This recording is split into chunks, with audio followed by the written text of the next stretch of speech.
Tere kõigile! Mina olen Kristiina Nähtamatutest loomadest ja räägin täna sellisest huvitavast teemast nagu efektiivse altruismi ja loomade heaolu kokkupuutepunktid. Jagan kohe teiega oma ekraani. Nii, ja siis saame selle teemaga juba täpsemalt algust teha.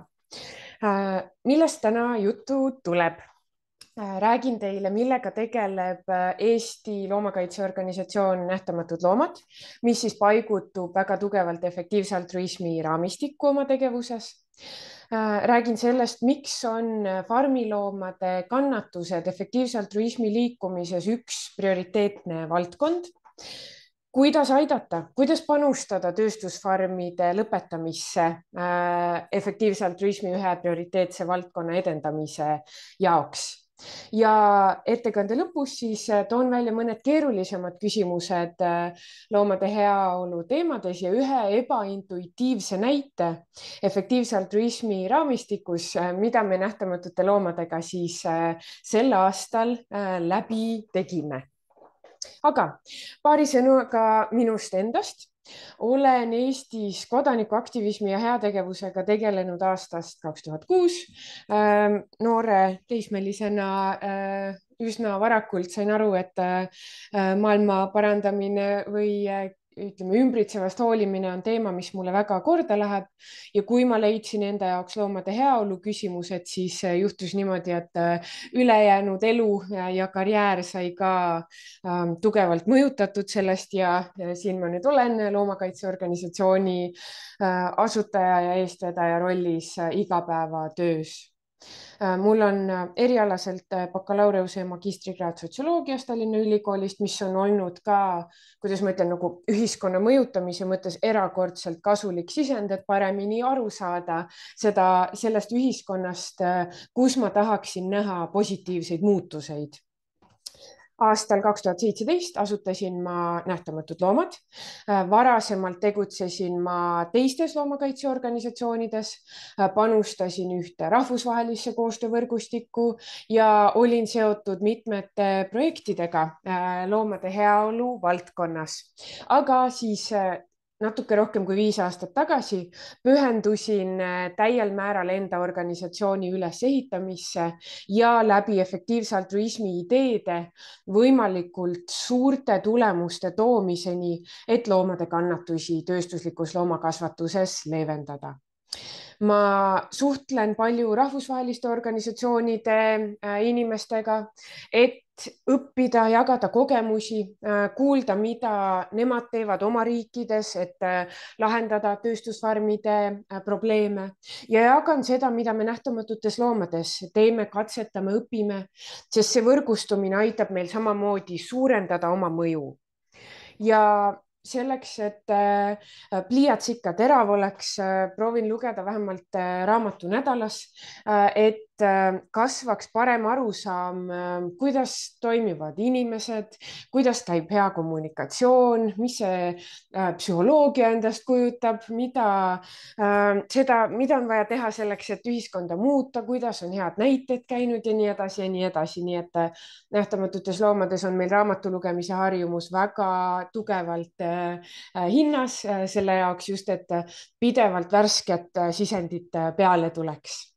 Ja tegelen ka pikama jooksuga siis selleks, et oleks võimalikult hea olla kõikide nende suurte väljakutsetega silmitsi seistes. Aga nähtamatutest loomadest natuke. Meie organisatsiooni eesmärk on siis farmiloomade kannatuste leevendamine ja nende heaolu suurendamine. Nähtamatud loomad ei ole veganorganisatsioon, et me ei kutsu üles veganiks hakkama, küll aga kutsume me üles vähendama lihatarbimist ja eelistama taimset toitu. Kui keegi on valmis taimetoitlaseks hakkama, suurepärane, aga kuna me lähtume võimalikult suurest mõjust ja meie eesmärgiks on võimalikult palju inimesi kaasa tõmmata ja võimalikult suuri muutusi esile kutsuda, siis praegu me näeme, et üleskutse veganiks hakata ei pruugi olla just see tööriist, mis meil kõige rohkem loomi aitaks kannatustest päästa. Nii et me kutsume üles ja pigem propageerime fleksitaarset toidusedelit. Fleksitaarsus tähendab siis seda, et valdav osa toidust, mida inimene ostab, tarbib, eelistab, on taimne, aga teatud juhtudel, kui ei ole taimset varianti või ei ole muud võimalust, siis aeg-ajalt väheses koguses süüakse ka loomseid tooteid. Arvestades seda, et keskmine eestlane sööb umbes 80 kilo lihatooteid aastas, mis on 3-4 korda rohkem kui ka riiklikud toitumissoovitused ette näevad, siis kui me jõuaks juba olukorraga sinna, kus see väheneks 3-4 korda, suudaksime me leevendada väga-väga paljude loomade kannatusi ja see väga paljude on ka väikse Eesti kontekstis miljonid loomad, keda me siis saaks päästa tööstusfarmide halbadest elutingimustest, millest ma hetke pärast kohe täpsemalt räägin. Nähtamatutes loomades on meil 10 töötajat ja umbes 100 vabatahtlikku, kes siis erinevates rollides panustavad erinevates tiimides. Värbame pidevalt tiimiliikmeid juurde, nii et kui sulle pakub huvi loomade heaolu valdkond ja sooviksid panustada efektiivse altruismi paradigmas tegutsevas organisatsioonis, siis oled hästi teretulnud kampa tulema. Ja nähtamatute loomade fookus on tööstusliku loomakasvatuse kõige kriitilisematel probleemidel.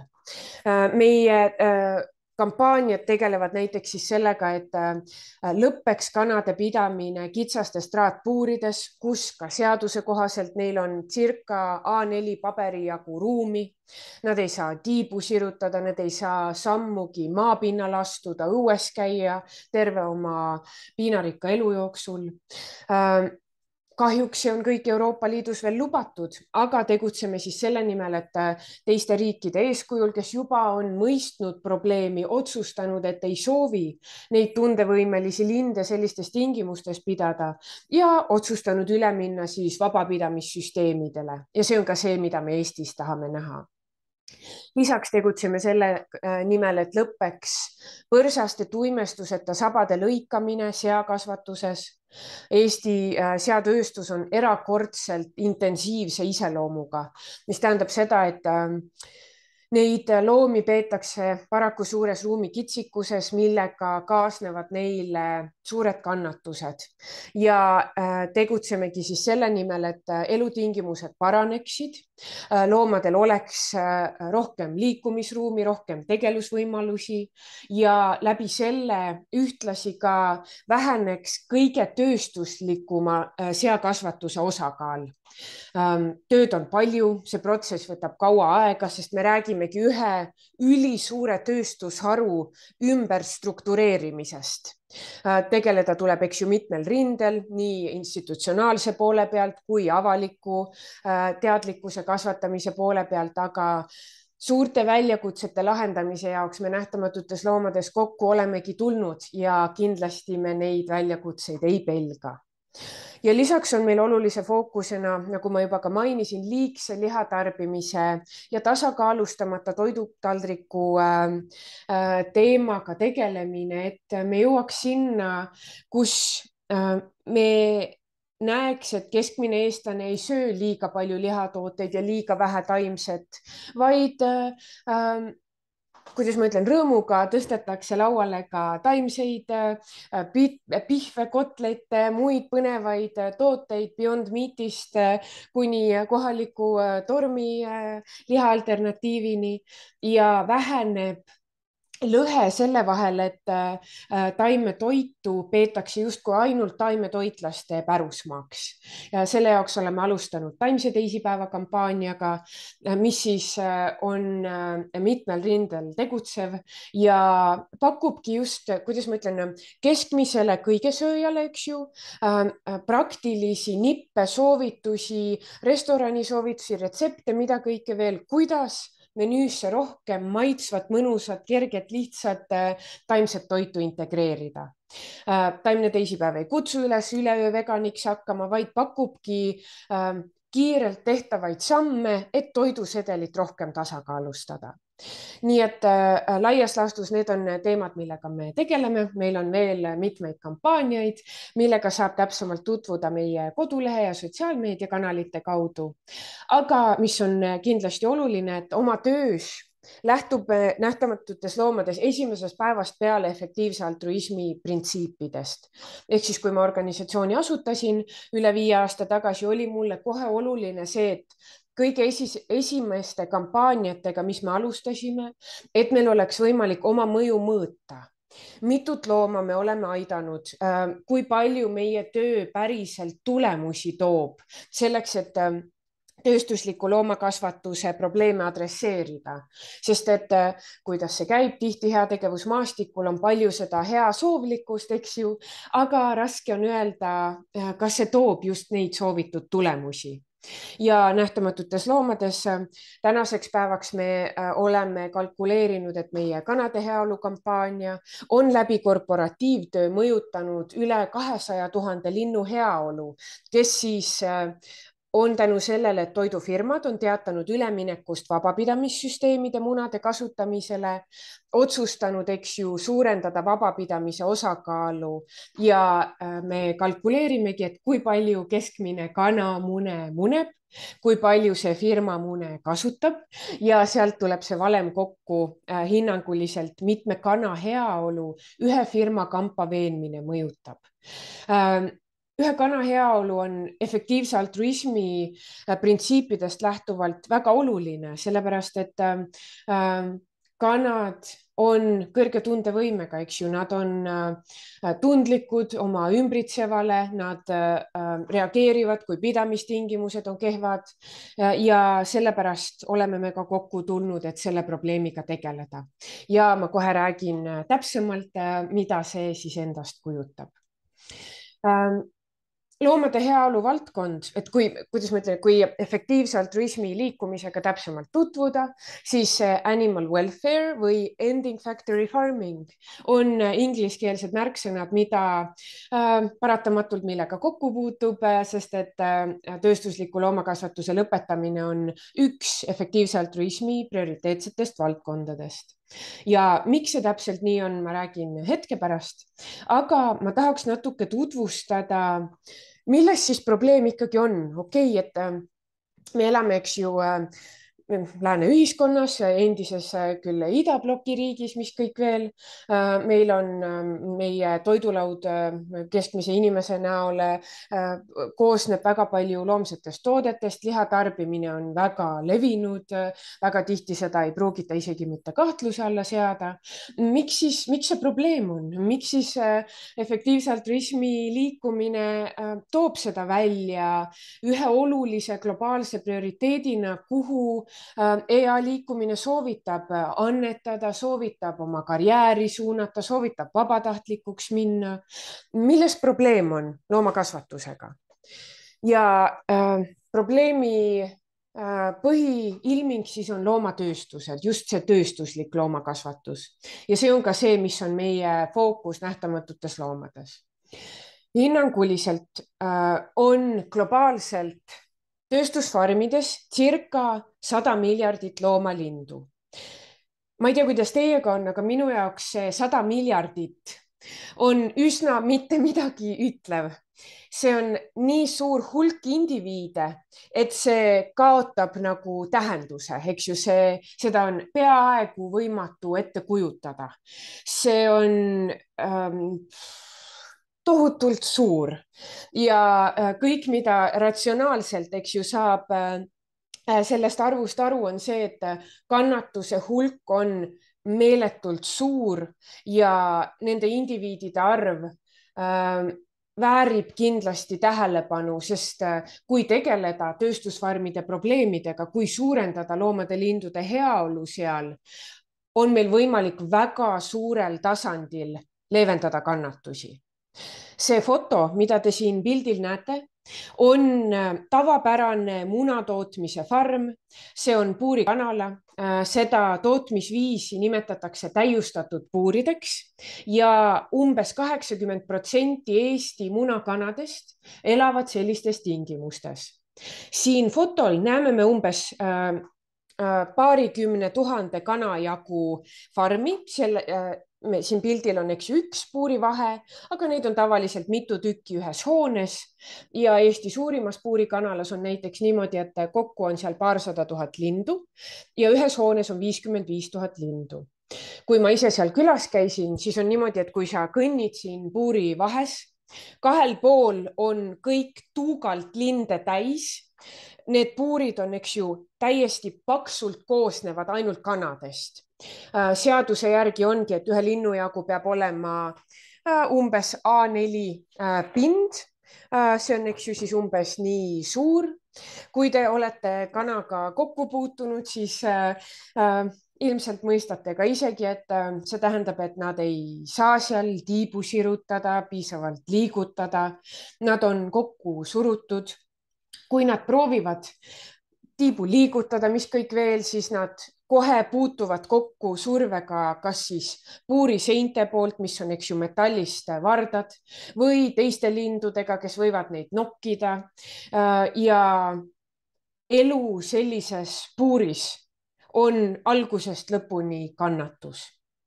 Selle tagajärjed on sulgede kaotus, selle tagajärjed on stress ja selle tagajärjed on küllaltki levinud nähtusega ka näiteks stressiilminguna kannibalism, mis tähendab seda, et osasid nendes puurides olevaid kanu hakatakse nokkima ja paljud neist ei jõua isegi see on umbes 14 kuud, kuni nad seal munevad.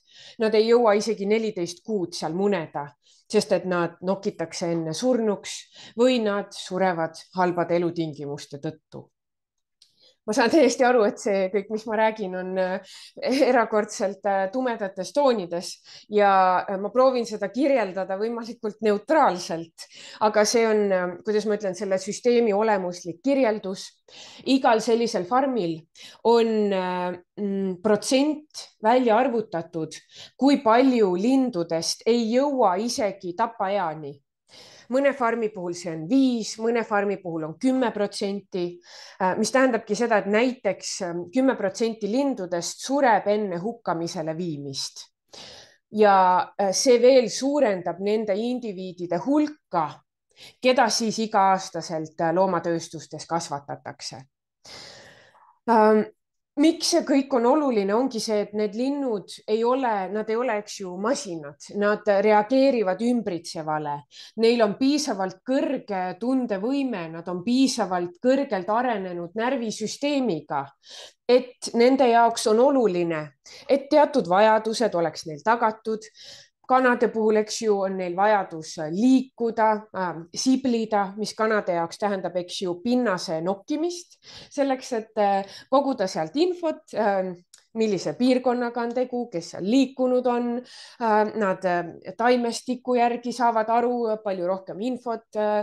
Selles osas on nad kindlasti minust palju targemad. Mina ei saa mitte midagi aru sellest, mida kõike kanad selle siblimisega infot koguvad.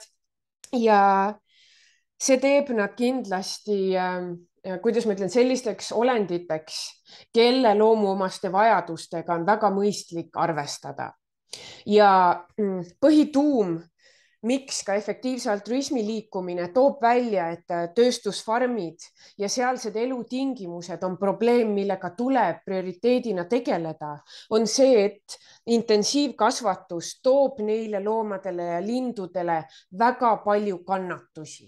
Need pidamistingimused on eos neile loomadele ja lindudele piinarikkad ja põhjustavad neile stressi ja selliseid stressi siis väljundeid, mida me ilmselt ei sooviks ka oma kõige hullematele vaenlastele. Ja nagu sellest ei piisa, et need pidamistingimused on kehvad või nad tapetakse küllaltki julmadel viisidel, surevad miljonid neist igal aastal, kas haiguste või vigastuste tagajärjel juba enne tapmiseni jõudmist. On ju, midagi väga rõõmustavat selles süsteemis paraku ei ole. Ja kui ma mõtlen ma olen selle valdkonnaga tegelenud nüüdseks natuke rohkem kui 16 aastat. Ma olen käinud erinevates tööstusfarmides, kanadest, sigadest, veistest ja kelle kõigeni veel, karusloomafarmideni välja. Ja olgugi, et ma olen väga-väga palju näinud nii Eestist kui teistest riikidest materjale tööstusfarmide kohta, siis need käigud nendesse farmidesse on ilma igasuguse kahtluse või konkurentsita olnud kõige hirmsamad ja julmemad asjad, mida minu silmad kunagi näinud on. Ma muidu olen väga optimistlik inimene ja keskendun lahendustele ja konstruktiivsetele viisidele, kuidas lahendada probleeme, pakkuda paremaid variante. Aga need asjad, mida näha tööstusfarmides või näiteks kui ma Eesti suurimat Tapamaja külastasin, tekitavad küll selle tunde, et kui ühelt poolt me inimestena oleme erakordselt targad, loovad, huvitavad, suudame lahendada keerulisi olukordi ja palju head tuua, siis samal ajal on meie inimmõistus suutnud välja töötada ka sellised tööstusliku loomakasvatuse viisid, tapmise viisid, pidamisviisid, julmad praktikad, kas või nende samade kanade puhul, keda te siin fotol näete, kuidas näiteks nende nokad lõigatakse ära ilma tuimestuseta, nende nokad, mis on erakordselt tundlik elund, siis see tekitab küll selle tunde, et see on see inimloomuse julmem pool, kurjem pool ja see tekitab ka motivatsiooni olla ise vähemalt parem ja olla ise see, kes pakub lahendusi sellistele süsteemidele ja tahab üles ehitada paremat versiooni, kus ei oleks selliseid kannatusi ja kus nende kõrge tundevõimega elusolenditega arvestataks. Loomatööstuste probleemidest veel rääkides, siis selle asja tuum on selles just, et nagu muust tööstuslikust tootmiseski, eks ju, eesmärgiks on võimalikult väikse kuluga toota. See on täiesti arusaadav, see on, eks ju, turumajanduse baasloogika ja tänu sellele võib väga palju head teha, eks ju. Näiteks kui on võimalik kulusid kokku hoida mingite ühiskonnale oluliste ressursside tootmise jaoks, see tähendab seda, et jääb ressursse üle, et muuga tegeleda. Küll aga, kui me räägime loomatööstustest, siis see keskmine tootmisüksus, mis on kogu asja tuum, on kõrge tundevõimega elusolend. See on siga või veis või kana ja sealt läheb lahti terve hulk probleeme. Selle tagajärjel just selles samas intensiivkasvatuses, eks ju, mis on see factory farming, tööstuslik loomakasvatus, hoitakse tihti kokku loomade heaolult. See tähendab seda, et pannakse hästi suur hulk loomi väga kitsasse ruumi, väga kitsale maa-alale. Neilt võetakse ära võimalused tegeleda asjadega, mida neil loomaliikidel on vaja, et nende heaolu oleks tagatud.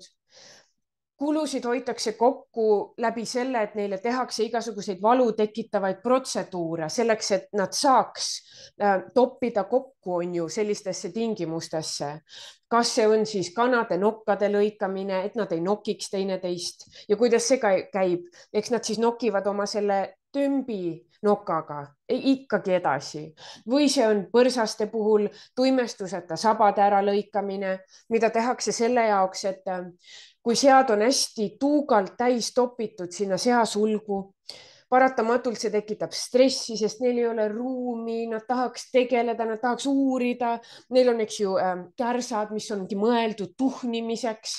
Nad tahavad uut infot, nad tahavad lõhnu, mis kõik veel. Sead on, eks ju, erakordselt targad loomad. Kuidas see on, mina olen väga suur koerasõber, aga pean tunnistama ka seda, et sead on veel targemad kui koerad, eks ju.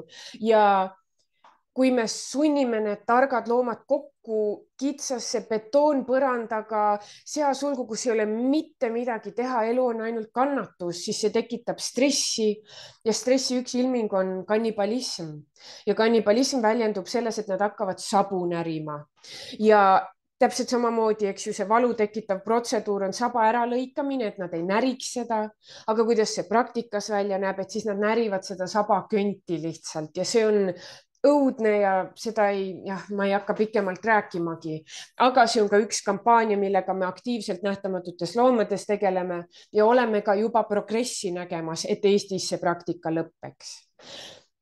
kõik need asjad kokku selle tööstusliku loomakasvatuse juures, et hoida kulusid kokku, on täiesti arusaadav eesmärk, aga kui kulusid hoitakse kokku loomade heaolult, tundevõimeliste loomade heaolult, kelle jaoks on nende vajadused hästi olulised, et neil oleks hea elu, et nad tunneksid ennast hästi, siis seal avaneb terve hulk probleeme, mis ohustavadki, eks ju, loomade elu ja tervist ja seetõttu on ka loomade heaoluga tegelemine tööstuslikus loomakasvatuses üks oluline prioriteet.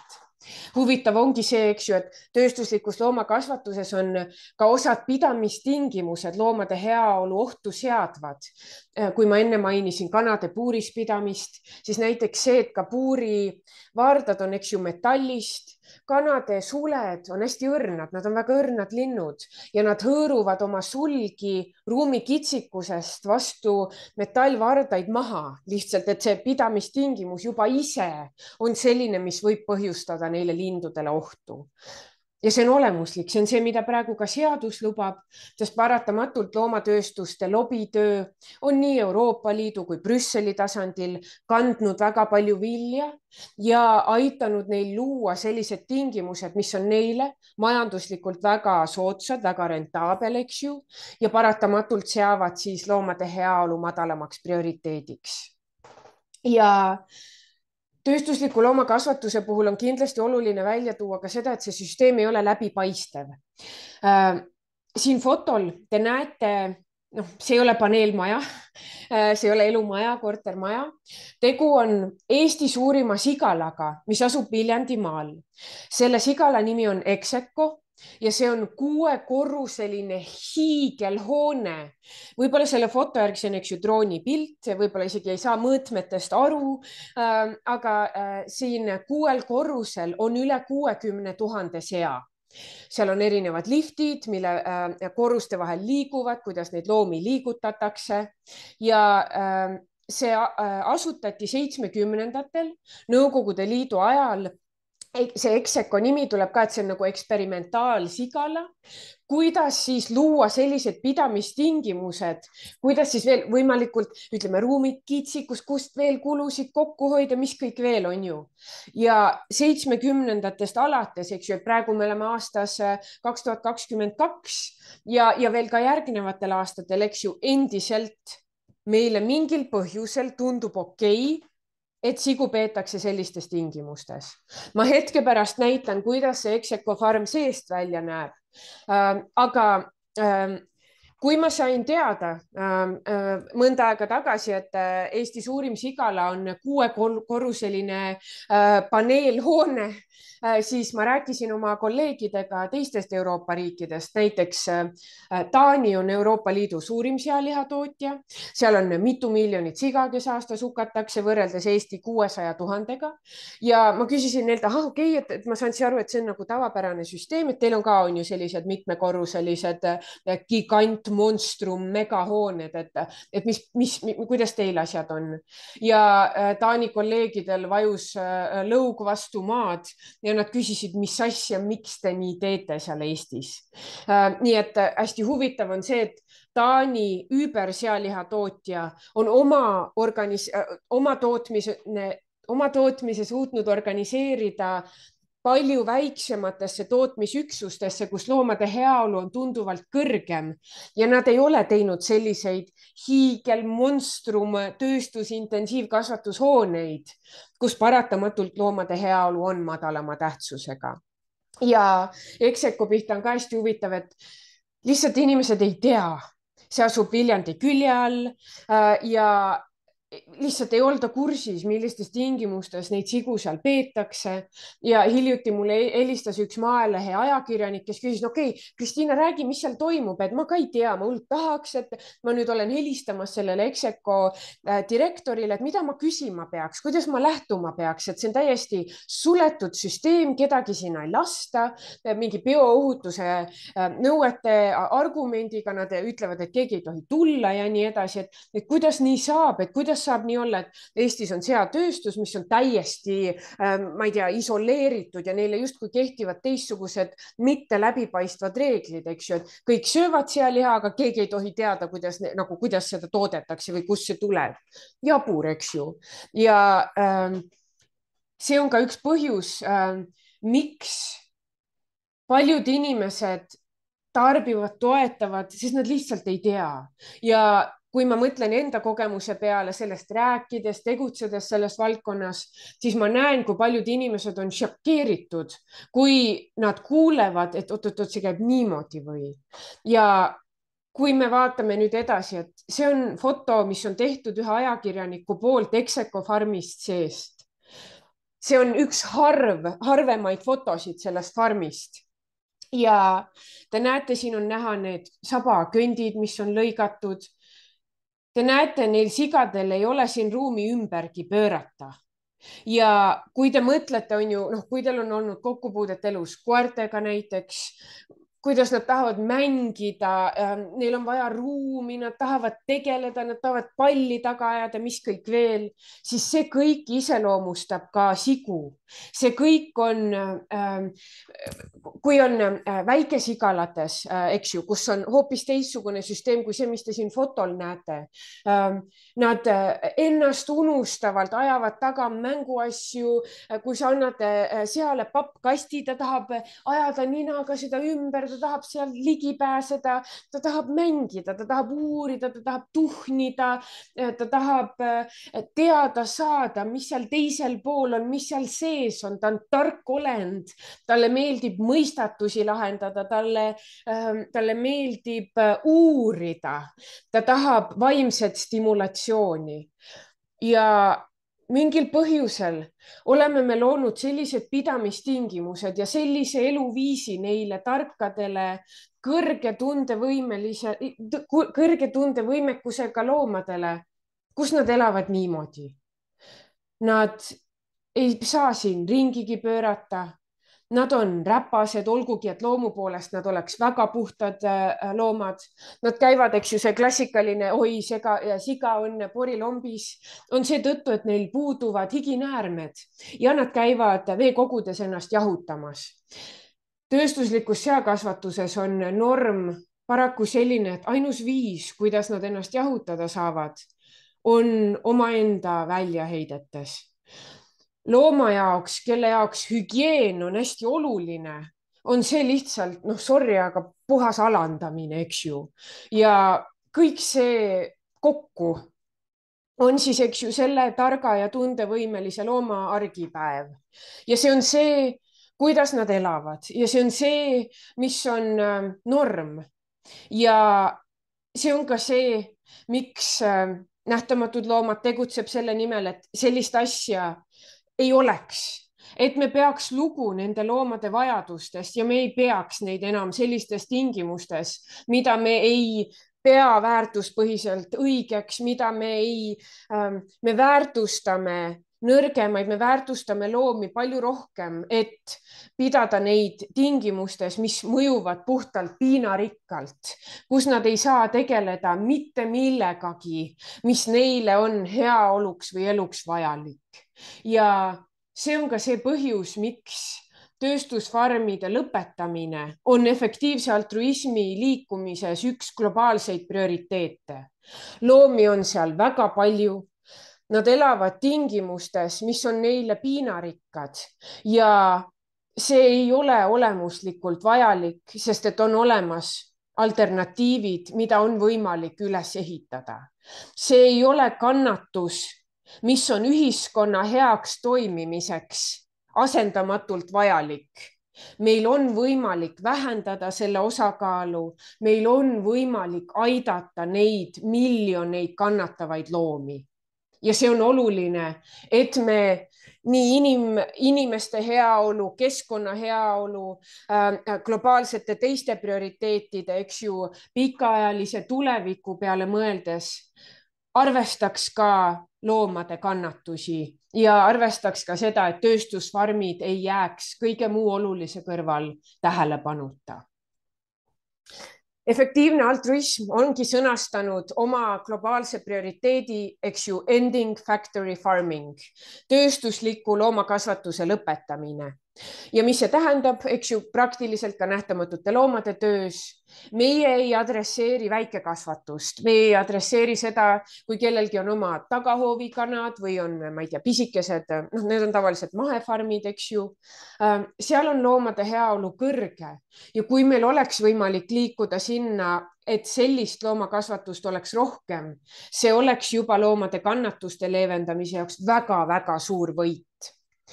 Selles ettekandes olen ma fotodena kasutanud pilte Eesti loomakasvatusest ja miks ma seda tegin, on see, et muidu efektiivne altruism on, eks ju, globaalne liikumine, me vaatame alati suurt pilti ja ka tööstusliku loomakasvatuse lõpetamine on globaalne prioriteet. Küll aga ma tahan tuua selle olulise pointi, et me elame Eestis, me oleme suhteliselt väike riik. Meil on natuke üle 1 miljoni elaniku ja seda tööd tehes kohtun või puutun ma tihti kokku suhtumisega, et meil on väike riik, ju siis meil on ka väikeloomakasvatus, ju siis meil ka ei ole neid tööstuslikke probleeme, neid mingeid julmi videoid, et see on kuskil Ameerikas, on ju, see on kuskil seal õudse mingi Hiinas, mis kõik veel on ju, et meil kindlasti nii ei ole, meil on parem, et kui ma väike olin, siis mul vanaema kasvatas ühte lammast ja ühte kana ja ilmselt see nii ongi, eks ju. Ja see on erakordselt levinud arvamus, erakordselt levinud müüt ja mul on hästi oluline tuua selle kõrvale reaalset kirjeldust Eesti loomakasvatusest. Meil on tunduvalt intensiivse loomakasvatus võrreldes näiteks Lääne-Euroopaga ja miks see nii on, selle mõju tuleneb Nõukogude Liidu loomakasvatuse profiilist, mis endiselt mõjutab ka kaasaegset loomakasvatust. Meie tootmishooned suures osas pärinevad Nõukogude Liidust ja kui ehitatakse uusi tootmishooneid, mis näiteks piimatootmise puhul on väga levinud, siis kuidas ma ütlen, valdav osa viimase 30 aasta jooksul ehitatud piimafarmidest on sellised, kus on, ma ei tea, tuhandeid loomi. Meil arendataksegi ainult tööstuslikku loomakasvatust. Muidugi on tulnud peale väikefarme, näiteks munatootmise lõikes, on natuke mahekasvatust arendatud, aga kõige suurem mastaap on olnud ikkagi intensiivkasvatuse fookusega. Ja see suur osa mõjudest tulebki, et meil on Nõukogude Liidu aegsed tootmishooned ja ka mentaliteet, paljud loomakasvatajad alustasid juba nõukaajal ja teadmised pärinevad sellest ajast ja see on midagi lihtsalt, mida tuleb Eestis arvestada. Sellel fotol siin on Eesti kõige suurem karusloomafarm. See oli kunagi Baltikumi suurim farm ja siin peeti tipphetkel peaaegu 200 000 rebast ja naaritsat. Mul on õnn ja rõõm ja hästi suur kergendus öelda, et umbes aasta aega tagasi õnnestus meil keelustada karusloomakasvatus Eestis. See töö võttis umbes 15 aastat mu elust ja oli mitme organisatsiooni koosmõjus üks hästi-hästi suur töö ja suur väljakutse, aga andis veel märku sellest, et kui olla tark ja nupukas, mitte alla anda keerulise väljakutsega silmitsi seistes, siis on võimalik suurel skaalal teha väga palju head. See farm siin, mida te fotol näete, on nüüd minevik. Siin ei ole mitte üheski puuris mitte ühtegi kannatavat looma enam. mitte ükski rebane ei pea närima oma saba suures stressis, sest tal ei ole liikumisruumi. mitte ükski naarits ei pea oma puurikaaslast ründama, sest ta stress on nii suur. mitte ükski loom ei pea kartma, et tema võetakse järgmiseks välja selleks, et ta elektrilöögi või gaasikambriga julmalt hukata, et ta nahk nülgida moetööstuse jaoks. see on minevik ja see on minevik tänu sellele, et head inimesed tulid kokku, panid pead kokku, hakkasid tegutsema ja lahendasid selle probleemi. ja see tekitab hästi palju usku, lootust ja palju optimismi selle jaoks, et ka järgmiste suurte tööstusliku loomakasvatuse probleemidega tõhusalt edasi tegutseda.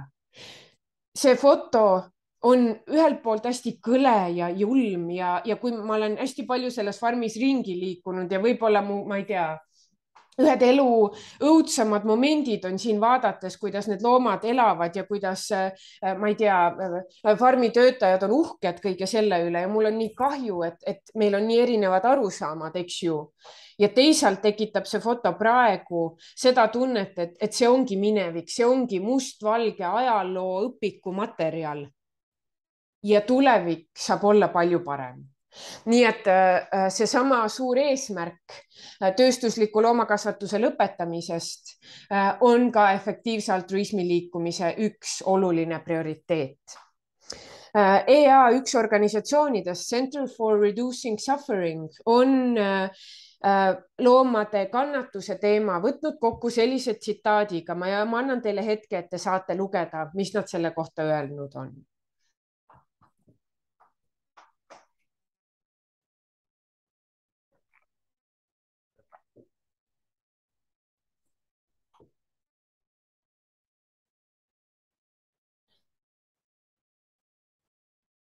Center for Reducing Suffering ütleb, eks ju, põhipointina seda, et kuna tööstusliku loomakasvatuse probleem, sealsed õudused on meile suuresti nähtamatu, siis see on ka üks põhjus, miks need probleemid on saanud nii pikalt jätkuda ja miks ei ole tõusnud suuremaks prioriteediks juba varem. ja see on ka üks põhjus, miks meie organisatsiooni nimi on Nähtamatud loomad, et kui ka väikses Eesti riigis hukatakse aastas circa 20 miljonit farmilooma, siis kus me neid näeme, millised on meie kokkupuuted nendega? millal sina nägid viimati siga või veist või kana või mõnda muud farmilooma? musta huumori näol on ju öelda, et meie kõige lähedasem kokkupuutepunkt nende loomadega ongi lihaletis juba, eks ju, tapetud, tükeldatud, töödeldud kujul ja arvestades, kui palju neid loomi selle tööstuse jaoks kasvatatakse, on tõesti huvitav, et see süsteem on nii kauge ja nii nähtamatu oma intensiivse iseloomu tõttu, et meil peaaegu tarbijatena ei olegi võimalik teada, kuidas see toit meie lauale jõuab. Vabandust. Järgmiseks vaatame 3 parameetri lõikes, miks efektiivne altruism analüüsib tööstuslikku loomakasvatust kui ühte prioriteeti ja toob välja just seda, et selle probleemina tasub tegeleda. Need 3 parameetrit, siis esimesena vaatame probleemi ulatust. Aastas, nagu ma mainisin, eks ju, hukatakse circa 100 miljardit loomalindu globaalselt. See hulk on väga-väga suur ja kui võrrelda, eks ju, paljude teiste probleemidega, siis indiviidide hulk, keda on võimalik tööstusliku loomakasvatuse teemaga tegeledes, seda teemat adresseerides aidata, on väga suur. Ja see probleem on globaalne nähtus, ei puuduta ainult, eks ju, ühte maailmajagu. Kas me räägime, ma ei tea, Ameerikast, Austraaliast, Euroopast või vahet ei ole, mis piirkonnast, eks ju, et ka globaalses lõunas või arengumaades. Põhinähtus, mida tuuakse esile loomakasvatuse lõikes, on see, et mida paremale majanduslikule elujärjele üks riik jõuab, seda suurem hakkab ka olema tööstusliku loomakasvatuse osakaal seal, sest et kasvava jõukusega võib kasvada ka elanikkonna soov süüa rohkem loomseid tooteid ja seetõttu on ka üks hea prioriteete sekkuda sinna ja proovida saada jalg ukse vahele sellega, et ei kasvaks mitte intensiivfarmide osakaal, vaid et seal oleks kas taimsed alternatiivid, kõrge heaoluga tootmine või kultiveeritud liha, mis siis tähendab, eks ju, sellised lihatooted, mille jaoks ei ole pidanud loomi hukkama, vaid on kasutatud lihatoodete kasvatamiseks loomadelt võetud tüvirakke, mis siis on rikkalikus kasvutingimustes kultiveeritud lihatoodeteks. See on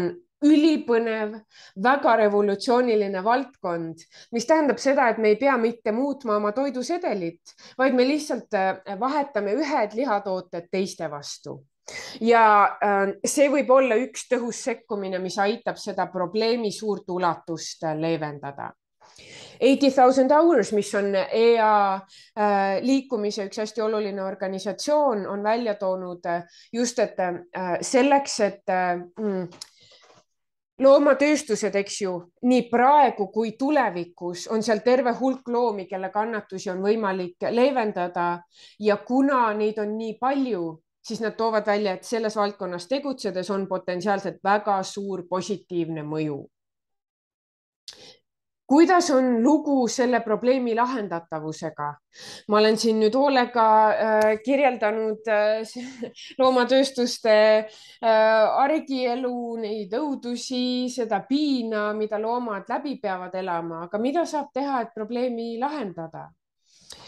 Tõhusate sekkumisviisidena tuuakse EAS välja peamiselt institutsionaalsel tasandil sekkumist, mis siis aitavad vähendada võimalikult suure hulga loomade kannatusi. Mis asjad on institutsionaalsed sekkumisviisid? Näiteks tähendab see seaduse muudatust. Näiteks osad riigid on keelustanud kanade pidamise puurides. Näiteks osad riigid on keelustanud põrsaste tuimestuseta sabade lõikamise. Näiteks on keelustatud teatud viisid, mis on sisuliselt loomade mutileerimine, eks ju, intensiivkasvatuses. Peale seaduse muudatuste on võimalik institutsionaalsel tasandil mõjutada ka näiteks läbi korporatiivtöö ja toidufirmade veenmise. See tähendab näiteks seda, et toidufirmad, kes siis kasutavad loomseid tooteid, lähevad üle kõrgema heaoluga loomsete toodete kasutamisele või asendavad loomsed tooted taimsetega oma menüüs. Ja nähtamatutes loomades tegeleme me mõlema selle tasandiga. Seadusemuudatused, eks ju, ma tõin näitena karusloomafarmide keelustamise ja meil on tulemas mitmed olulised seadusemuudatuse ja lobitöö kampaaniad veel. Ja korporatiivtöö näites peame me läbirääkimisi Eesti toidufirmadega. Need on siis näiteks jaeketid või restoranid või toidutootjad või toitlustajad ja me teeme neile ettepaneku siis puuris peetavate kanade munade kasutamise asemel minna üle vabapidamissüsteemist pärinevate kanamunade kasutamisele. Tänaseks päevaks oleme mõjutanud umbes 40% Eesti jaesektorist ja 100 teist toidufirmat, kes siis on selle otsuse vastu võtnud ja see ongi mõjutanud umbes 200 000 linnu heaolu. Ja meie taimse teisipäeva kampaania ja Food Innovation Summit peab siis toidufirmadega koostöös, aitab neil paremini turundada taimseid tooteid, võtta neid rohkem menüüsse, restoranides suuremad taimsed valikuid presenteerida. Ja see ongi, ütleme, see on sellisel tasandil töö, et me mitte ühele indiviide ei veena oma toidusedelit muutma, vaid me teeme ümbritseva keskkonna lihtsamaks, kus siis neid valikuid langetada. Tarbija jaoks ei muutu sellest palju, kui näiteks mingi toode, mis sisaldab mune, on ju, seal vahetatakse ühed munad teise vastu. Küll aga loomade jaoks mõjutab see väga-väga palju.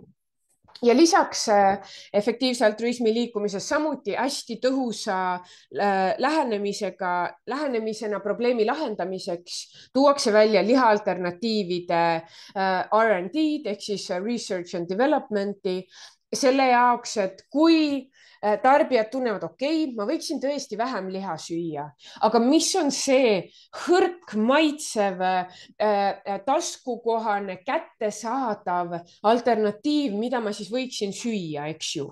ja see, kui meil on head lihaalternatiivid, mis tähendabki taimseid kotlete, pihve, šnitsleid, lihapalle, viinereid, vorste ja kõike muud põnevat, on ju. Need tooted peavad olema superhead, konkureerima hinna osas, eks ju, olema konkurentsivõimelised ja olema maitsvad, eks ju, selle jaoks, et nad oleks tarbijale mõistlik alternatiiv.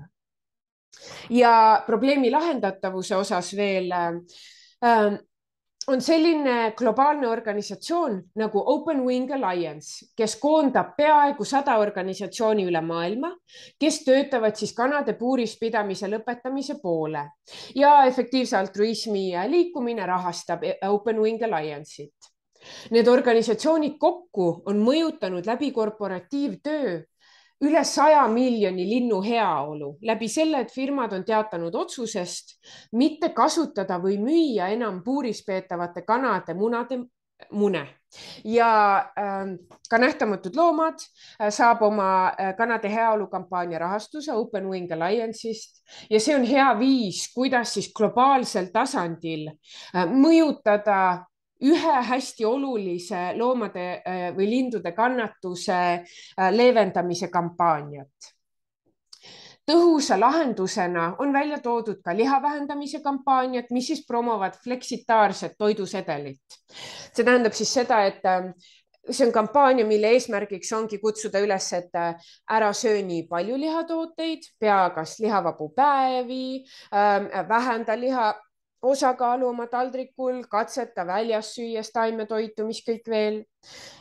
ja oluline punkt on just ka see, mis ma enne mainisin, et kergem on muuta süsteemi ja see võib tuua suuremaid tulemusi kui individuaalsete inimeste suhtumised, käitumised, arvamused, sest et kui juba restoranides on olemas head taimsed alternatiivid, kui kauplustes on need kättesaadavad, need eksisteerivad, eks ju, ja need on midagi, mis läbi valikuarhitektuuri muutuvad reaalselt kättesaadavateks, siis on ka kergem tarbijal proovida, katsetada ja langetada need otsused. Sest kui see on keeruline, kui see on raske, kui sa pead sõitma kuhugi linna teise otsa, et taimset burgerit saada või kauplustes ei ole, ma ei tea, taimset kotleti, siis on ka väiksem tõenäosus, et keegi soovib selle otsuse langetada, sest palju kergem, mugavam, soodsam on eelistada seda odavate tööstusfarmide toodangut. Nii et see institutsionaalsel tasandil muutuse loomine on seetõttu kindlasti hästi oluline. Lisaks on tähtis ka see, et ei lakkaks uurimistöö kõige tõhusamate sekkumisviiside diagnoosimiseks, mis on tõhusamad strateegiad, kampaaniataktikad, kommunikatsiooni lähenemised, mis veenavad institutsioone, seaduse muudatusi, korporatsioone ja nii edasi, eks ju, ja on korporatiivtöös need taktikad, mis kõige paremini firmadega tulemusi toovad. Et meil ei väheneks nälg teada, kuidas oma tööd tõhusamalt teha. Ka Nähtamatutes Loomades on meie tööanalüüs meile, kuidas ma ütlen, analüüs on nagu pidev asi, mida me teeme pärast iga kampaania algatust, ma ei tea, iga kuu sotsiaalmeedia lõikes, turunduskampaaniate lõikes, selle jaoks, et teada ja kogu aeg paremini teha. Ja üks rahvusvaheline organisatsioon, Animal Charity Evaluators, on hea allikas, mis siis mõõdabki loomade heaoluga tegelevate organisatsioonide tulemusi ja toob teatud intervalli tagant välja listi, keda nad soovitavad kõige rohkem toetada, kas siis annetustega või vabatahtliku tööga või oma karjääriotsusega minna sinna täiskohaga tööle näiteks. Me Nähtamatutes loomades oleme samamoodi ühe rahvusvahelise organisatsiooni osana 2 korda läbinud Animal Charity Evaluatorsi ülipõhjaliku mõju mõõtmise ja saanud Standout Charity tiitli, mille üle meil on hästi-hästi suur rõõm. No nii, ja kolmas oluline kriteerium, millega efektiivses altruismis mõõdetakse probleemi prioriteetsust, eks ju, on see, kui hüljatud see on, kui palju sellega tegeletakse. Ja loomade heaolu teema puhul, eks ju, et väga paljud nõustuvad, et loomad ei peaks ebavajalikult kannatama. Aga valdav osa annetustest läheb siiski loomade varjupaikadele ja lemmikloomadele, kassidele, koeradele. Aga samas, kui me võrdleme neid valdkondi, eks ju, mis on näiteks lemmikloomad ja tööstusfarmides kasvatatavad loomad, siis näiteks USA näitel läbib umbes 1400 korda rohkem loomi tööstusfarme kui loomade varjupaiku. Ja kui me võrdleme, on ju elutingimusi loomade varjupaigas või tööstusfarmis, siis need on nagu öö ja päev. Isegi kui loomade varjupaigas ei ole loomadel kõige paremad tingimused, siis see ikkagi ei ole võrreldav kanaga seal puurikanalas või seaga seal seasulus, kes ei saa ennast võib-olla ümbergi pöörata ja kelle see elu on täis kannatusi ainult selle jaoks, et saada piinarikkalt veel hukatud.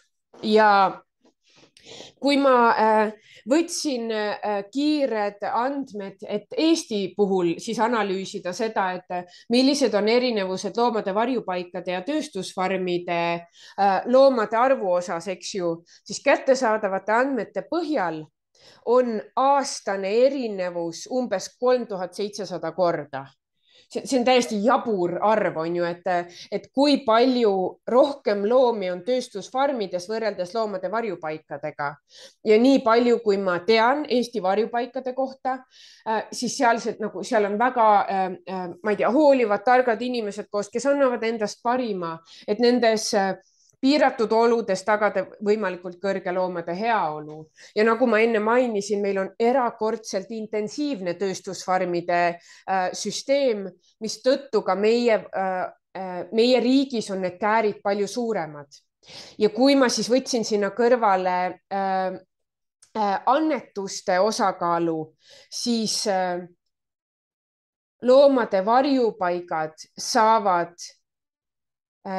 miljonites eurodes rohkem annetusi kui farmiloomadega tegelevad organisatsioonid, ka Eesti lõikes. Nii et käärid on suured ja fookus just sellele tööstusfarmidele oleks kindlasti midagi, mis aitaks rohkem loomade kannatusi leevendada.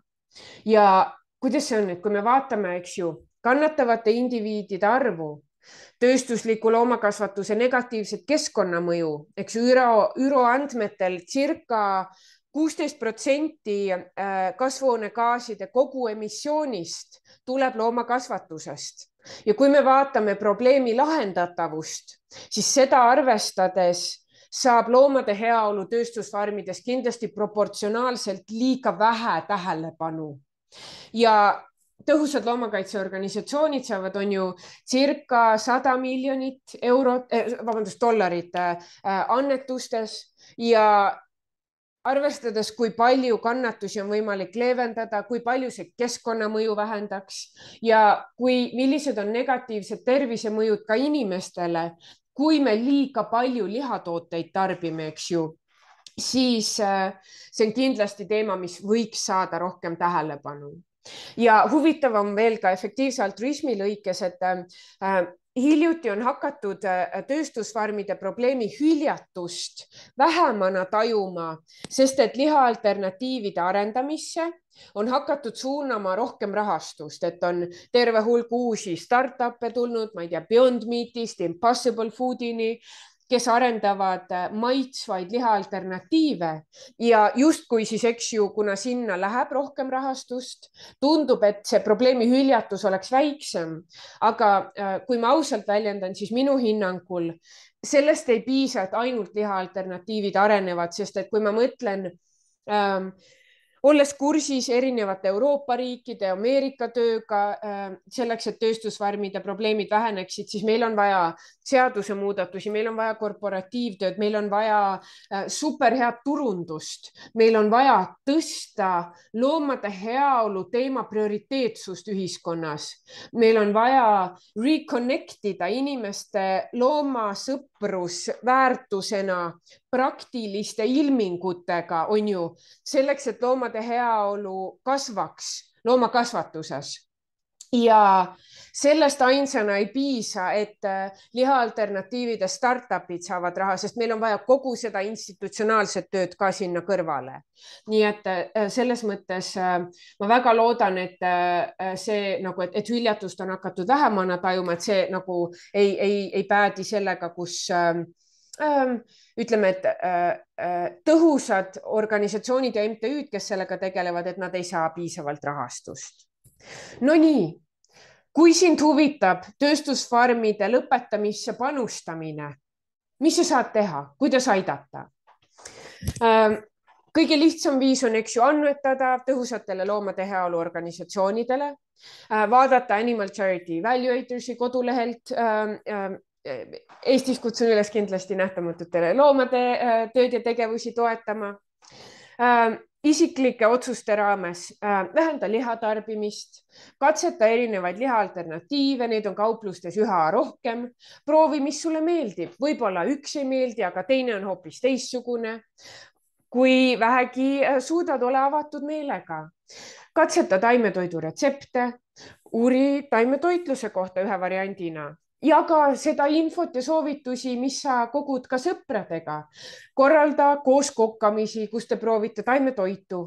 Läbi selle saad sa lisaks enda positiivsele mõjule ka oma sõprusringkonnas, eks ju, head infot jagada ja ka teiste sõprade ja nende perede tutvusringkonna hulgas positiivset mõju esile tuua. Üks variant on teha karjäärivalik tõhusa loomade heaolu organisatsiooni kasuks. Kandideeri nähtamatutesse loomadesse tööle või tule vabatahtlikuks selleks, et koos neid suuri ja olulisi probleeme lahendada. Ja aita näiteks Eestis teema olulisust kasvatada, jagades nähtamatute loomade infot, petitsiooni, kampaaniate üleskutset. No nii, ja nagu ma lubasin, ma toon nüüd mõned keerulisemad väljakutsed efektiivse altruismi ja, kuidas ma ütlen, praktilise aktivismi ja maailma muutmise lõikes. Kui efektiivses altruismis, eks, on oluline küsimus see, et kuidas me saaks leevendada kõige rohkem kannatusi, kus on kõige rohkem kannatavaid indiviide ja sinna sekkudes kulutõhusalt, eks ju, me toome kõige rohkem head.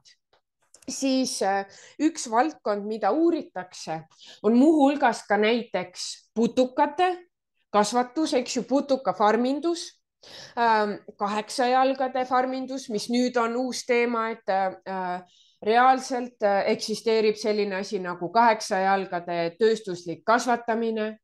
Ja ma tõin siia listi eraldi välja ka kanad ja ma kohe räägin, miks. Need on sellist tüüpi elusolendid, kelle kannatused võivad olla kõige massilisemad, mis tähendab seda, et neid kasvatatakse kõige rohkem ja kõige kitsamates tingimustes, kus neil on ruumikitsik, kus nad ei saa tegeleda endale heaoluks vajalike liigiomaste tegevustega. Ja ühtlasi kommunikatsiooni ja turunduse poole pealt on need loomad või need liigid kaastunde esile kutsumiseks kõige keerulisemad olendid. On ju, putukad. Mis praegu efektiivse altruismi liikumises toimub? On selline filosoofiline seisukoht, et me ei tea praegu, kui suur võib olla putukate kannatusvõime. Me ei tea lõpuni seda alles uuritakse ja saab püstitada sellise hüpoteesi, et kui me saame teada, et nad tunnevad valu, et nende kasvatamine siis nendes putukafarmides, nende hukkamine, mis kõik veel, see põhjustab neile kannatusi, siis praegu, kui putukate tööstuslik kasvatus, putukafarmindus on valdkond, mida hullult arendatakse.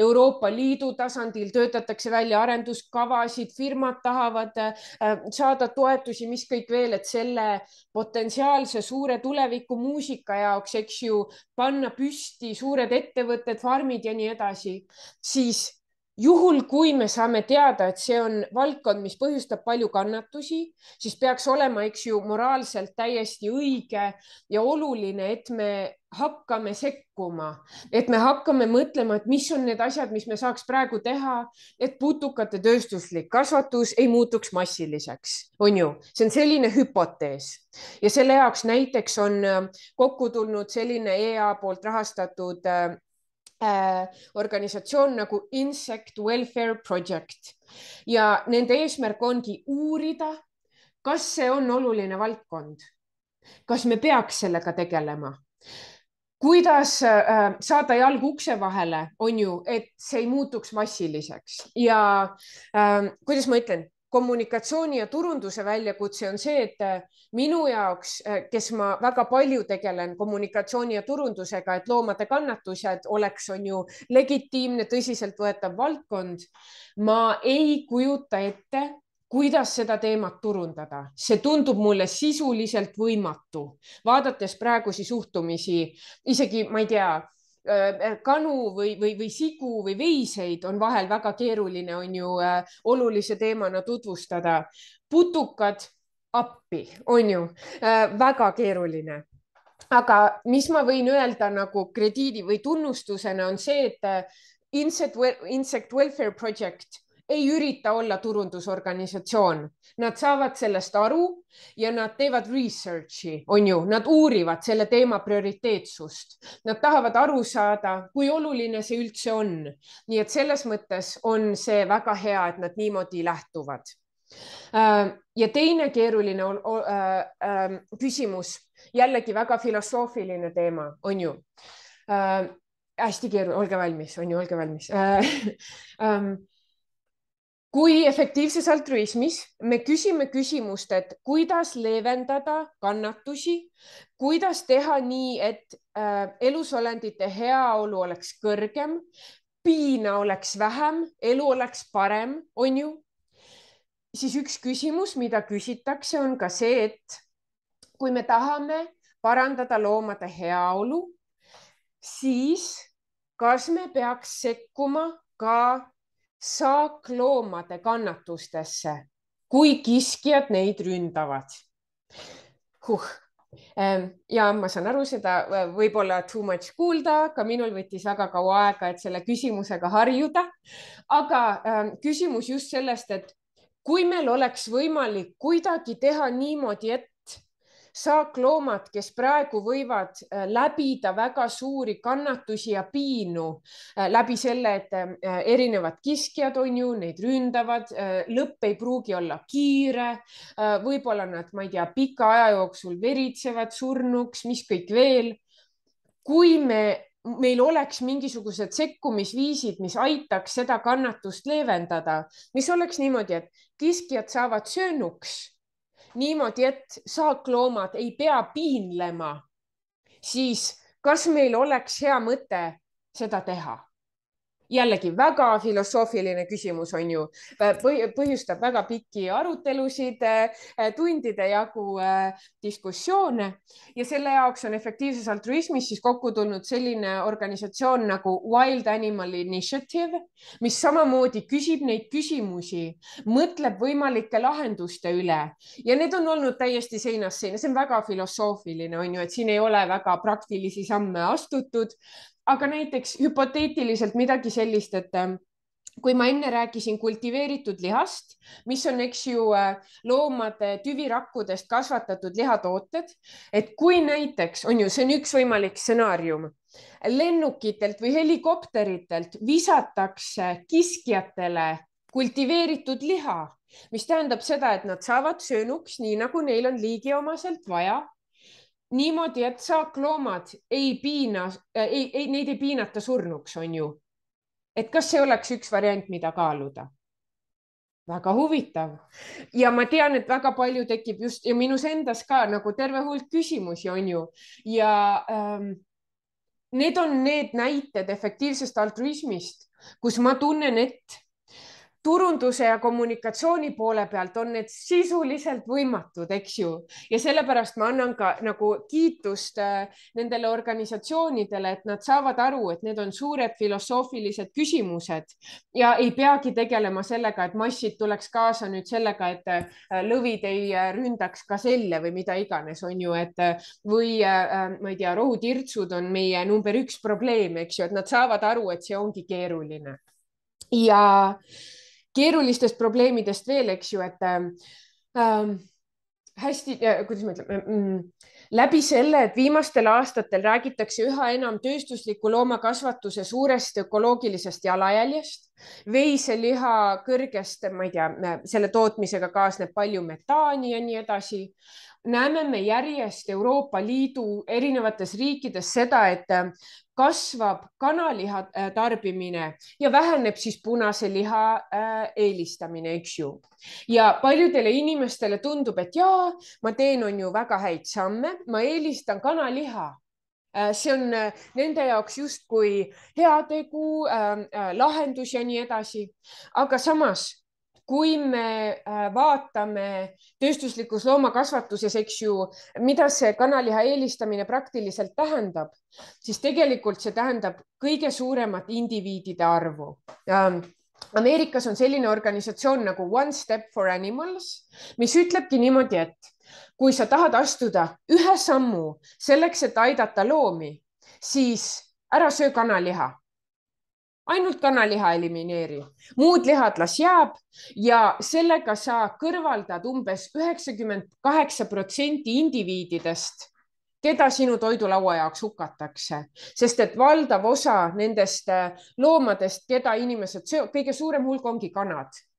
Nad on pisikesed. Üks pere võib vabalt terve kana õhtusöögiks ära süüa.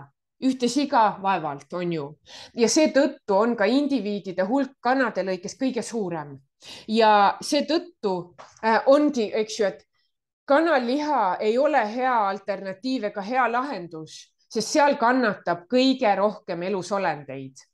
Ja miks siis see olukord muutub keeruliseks, on see, et kui sa räägid inimesega, kes on teinud, on ju otsuse, ja okei, ma vähendan punase liha tarbimist, ma eelistan kanaliha, ma teen midagi head, ma olen tubli, ma hoolin, ma langetan teadlikke valikuid, on ju. Ja siis me lendame peale, et kuule, et kanaliha on hoopis, ma ei tea, kõige rohkem elusolendeid kannatab ja puha, siis me võime kogemata luua olukorra, kus nad on nagu mitte midagi ei ole piisavalt hea, masin muudkui püüan ja jälle ei sobi ja mis kõik veel on ju. Ja seetõttu me peame kommunikatsioonis olema väga delikaatsed, et kiita seda, et see indiviid hoolib, on juba mõelnud asjade peale, on ju, ja tuua välja mingeid tendentse, millest palju ei räägita ja olla võimalikult ettevaatlikud selles osas, et ta ei läheks lukku ja ei tunneks, et vahet ei ole, mis ma teen, see kunagi ei ole piisavalt hea, on ju, sest see ei ole jõustav positsioon, kus muutusi ellu kutsuda.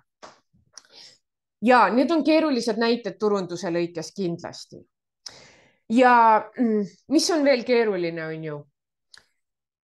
Farmiloomade heaolu saavutamine. See tähendab olemuslikult terve inimkonna moraalse taju arendamist.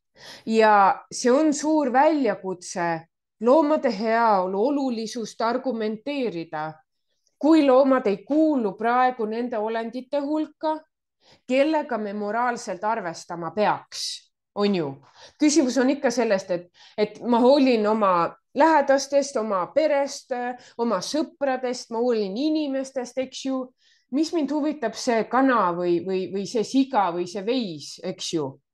Ja meie üleskutse ongi see, et ka loomad võiks kuuluda sinna circle of moral concern. Need elusolendid, kelle kannatustega me arvestame, kelle piinadest me ei pööra ära ja kelle olukorrast me hoolime, eks ju. Ja kuidas see on, et see on keeruline väljakutse vahel ka efektiivsete altruistide hulgas, on ju, aga samas EA ongi olemuslikult asjade kahtluse alla seadja ja julgeb vajadusel esitada väljakutse juurdunud arusaamadele. See ongi see, mis näiteks mulle on efektiivse altruismi juures intellektuaalselt hästi ligitõmbav ja teeb selle huvitavaks, sest ma tean, et see julgeb kahtluse alla seada asju ja ei nõustu millegagi lihtsalt sellepärast, et nii on alati tehtud. Ja samamoodi ei pea nõustuma sellega, et loomad võib-olla alati ei pruugi olla osa olnud sellest moraalsest sõõrist, on ju, sellest, kuhu me integreerime need elusolendid, kellega arvestama peaks ja see ei pea nii olema.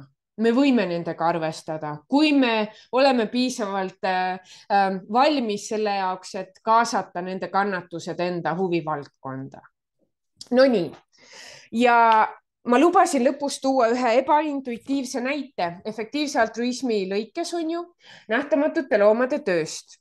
Ja küsimus on just sellest, et siis miks EA mõttelaadiga nähtamatud loomad sel aastal hoopis varjupaiga koeri päästma hakkas. Ma rääkisin pikalt on ju sellest, kuidas varjupaiga loomad saavad palju rohkem tähelepanu võrreldes farmiloomadega ja ma rääkisin sellest, kuidas nähtamatud loomad on farmiloomadele keskendunud organisatsioon. Ja miks siis oli niimoodi, et sel aastal me päästsime Ukraina sõjakoldest 15 varjupaiga looma. Miks nii? Okei. Kui veebruarikuus algas Ukraina sõda, olime me Eestis nähtamatute loomadega samamoodi väga mures ja väga keerulises olukorras ühtlasi ka enda planeeritud kampaaniategevuste lõikes. Miks? Meil oli planeeritud terve hulk asju nii kanade kampaanias, sigade kampaanias, erinevad turundusprojektid, koostööd, lobitöö, plaanid, korporatiivtöö, mis kõik veel. Ja kui me saime aru, et sõda algas ja mis toimus heade eestlaste südametes, meediamaastikul, mis kõik veel, kõik mobiliseerusid Ukraina teemadele, Ukraina aidamiseks, kogu fookus oli sellel. Ja oleks olnud meist täiesti jabur, rumal, pieteeditunnetusetu, kui me oleks läinud sellisel hetkel teemaga, et kanad väärivad tähelepanu või mõelge sigade sabade peale või mis kõik veel. Me proovisime ja see oli täielik ebaõnnestumine. Me saime aru, et see on ressursside raiskamine. Ja kui meiega võtsid ühendust meie Ukraina kolleegid, kes ütlesid, et appi, meil on täielik blinder, ka loomade varjupaiku pommitatakse. Loomad, kes seal pommirahe all jäävad ellu, vajavad päästmist, meil ei ole neid kuhugi panna. Kas te saate tulla, palun appi, viige need loomad turvalisse keskkonda, palun aidake. Siis meil ei olnud seda südant ja ka puht strateegiliselt oli see õige otsustada, eks ju, et päästa need loomad kannatustest Ukraina sõjakoldest ja panna oma organisatsiooni ressursid tööle selle nimel, et siis aidata neid loomi, kelle aitamine sel hetkel oli meie võimuses ja ühtlasi ka luua silda läbi nende loomade aitamise, läbi inimeste kaasamise selleks, et rääkida järgmistest loomadest. Ja mis see tähendas? Me organiseerisime väga lühikese ajaga päästebussid Ukrainasse, kes siis sõitsid sinna ja tõid sealt ära 15 varjupaiga looma. Te näete neid loomi siin pildi peal, 14 koera, 1 kass ja ühtlasi oli meil veel ruumi ja me saime ära tuua 35 sõjapõgenikku. Ukrainasse sõites viisime me sinna üle 3 tonni toitu, ma ei tea, meditsiinivahendeid, mida kõike seal nad ütlesid, et vaja on, seda me kõike viisime. Ja selle operatsiooni organiseerimine, eks ju, tähendas, et meil oli võimalik lühikese ajaga kaasata tuhandeid inimesi, kes annetasid, jagasid, annetasid toitu, mingeid meditsiinivahendeid, mis kõik veel. Me kaasasime nii palju inimesi, kes olid tänulikud ja rõõmsad, et keegi on minemas sinna tegemas seda head asja. Versus sellega, et kui me oleks otsustanud sellesama Ukraina sõja kõige intensiivsema aja vältel, kas A, rääkida farmiloomadest ja kõnetada väga väheseid või B, panna oma organisatsiooni tegevust täielikult pausile, mis on, kuidas ma ütlen, see on sisuliselt võimatu, on ju, seepärast et nii palju on, kus on vaja turundus, kus on vaja annetajatele näidata, mis me teeme ja nii edasi, on ju, siis see, et me otsustasime hästi kiire ajaga, otsustasime arvestada ühiskonnas hästi aktuaalset teemat, teha midagi, mis küll ei ole meie igapäevane põhifookus ja kuidas ma ütlen, põhiprioriteet, aitas meil selle aja vältel inimesi kaasata, tuua uusi inimesi meie uudiskirjalisti, sotsiaalmeedia jälgijate hulka, arvestades, kui palju meedia tähelepanu me saime. Meil olid nädalad, kus tänu sellele, see oli Ukraina sõja kõige tumedam aeg, mitte et praegu on ju endiselt tuleb selle teemaga veel mõelda, see on oluline, on ju, aga meil olid nädalad, kus ma vist ise olin, ma ei tea, 2 korda Aktuaalses Kaameras, Reporteris, 7 uudistes rääkimas sellest päästeoperatsioonist, nendest koertest, nende karantiinist, mis kõik veel. Me saime nii palju positiivset tähelepanu, et sõja kõige hirmsamal ajal läksid Eesti hoolivad inimesed sinna, viisid sinna tarvikuid, toitu, kõike, mida vaja on, tõid ära kannatavaid, vigastatud loomi, sõjapõgenikke, eks ju, tegid midagi head. Me tõime lootust, me tõime häid emotsioone sel hetkel, kui seda väga-väga vaja oli. Ja see on midagi, mida meil ei oleks võimalik olnud pakkuda, kui me oleks jäänud farmiloomade teemade juurde. Meie uudiskirja listiga, nagu ma mainisin, sinna tuli tuhandeid uusi inimesi, sotsiaalmeedias jagati postitusi rohkem kui kunagi varem. Ja mida me nüüd saame teha? Me saame nüüd nendele tuhandetele uutele inimestele, annetajatele luua silda, et kõik see hoolimine, mis neil oli neile pildil olevatele nende loomade suhtes, eks ju, kas see oli Tohvik või see oli Saara või Sheibi või Blacki või Iti, eks ju.